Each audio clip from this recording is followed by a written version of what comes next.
yesingo J tita manso tita manso yo chingwea bakuru vedare chambari wa kiwan chipane kumbare so hangaje shite mutara warake majaninde domo pesa shoka yiri mo pesa hini nende nakupa washe hauna tiri nega topika pop tenso hangaje shite mutara warake majaninde domo pesa shoka yiri mo pesa hini nende nakupa washe hauna tiri nega topika pop tenso yo never fana ndiva kwaka ini ndova baba kunge gavaka bazuka ndinoda 1 hour toitawe kutera kumbonge wachitawa he uripora saka ndokukava getorese richiona kunge tawa zvekubira ngoma dzekwa deflex big up simplex kuti sawa hangaje zviti mutara warake majanine ndomupisa shuka yiri mupesa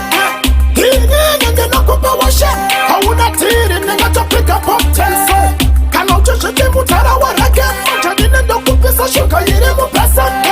ini ndinakupa washe hauna tiri ningatopika pop tenso kuteni kwangu hiko kuna kuteni kwangu kama uya muchimbisira kuteni kwangu ini ndiri moyo chirandu handifume kukurirwa nemandu reflex akafanana nemukoma wangu kana wapapata unenge waparangu unenge utitandi kwarata sandisekesa ndinyarare zvangu hangaje zviti mutara warake majanine ndomupisa shuka yiri mupesa ini ndinakupa washe hauna tiri ningatopika pop tenso kana uchizviti mutara warake majanine ndokupisa shuka yiri mupesa ini ndinakupa washe hauna tiri ningatopika pop tenso yo never fana ndiva kwaka ini ndova baba kunge gavaka bazuka ndinoda 1 hour toitawe kutera kumbonge wachitawa he uripora saka ndokukava getorese richiona kunge tawa